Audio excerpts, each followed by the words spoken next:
afternoon. Welcome again to Phoenix Press.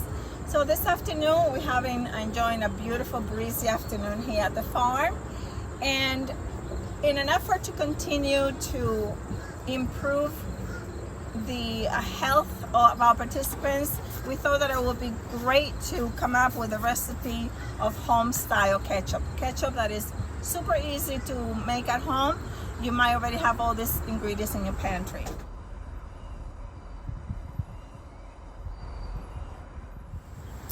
So here we are cooking our tomato, the crushed tomato. Ideally, we are going to cook this for just about an hour until most of the liquid has totally dissipated, has cooked away. And then what we're going to do is cool this off, and we're going to strain it in a fine sieve or a strainer like this. After it's totally cooked, what we're going to do and cool, we are going to add the puree and the ingredients that you saw before, and then we're going to cook it again for another hour on low heat, and you're going to cool it off and then blend it or put it through a food processor or let it be nice and chunky, and that's it.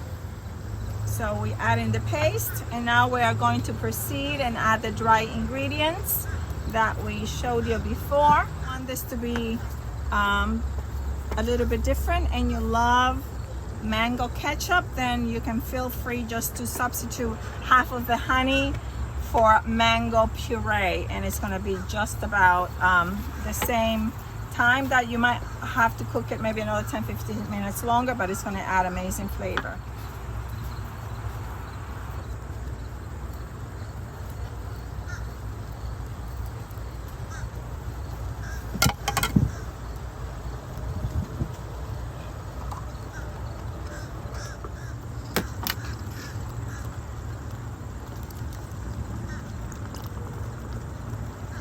So we have our ketchup in process here. My recommendation is that if you want this to be naturally sweeter without adding the honey, I would just cook it a little longer and slower. So I would cook it down now for 2 hours on a very, very low setting. And that is just going to caramelize all the ingredients over here, the tomatoes, and you wouldn't want to add the extra honey to this recipe. Well, here's your final product. Amazing, beautiful ketchup. Look how delicious and thick. We cooked it down for just about an hour to an hour and a half from the last time that you saw the last portion of this recipe. It tastes amazing.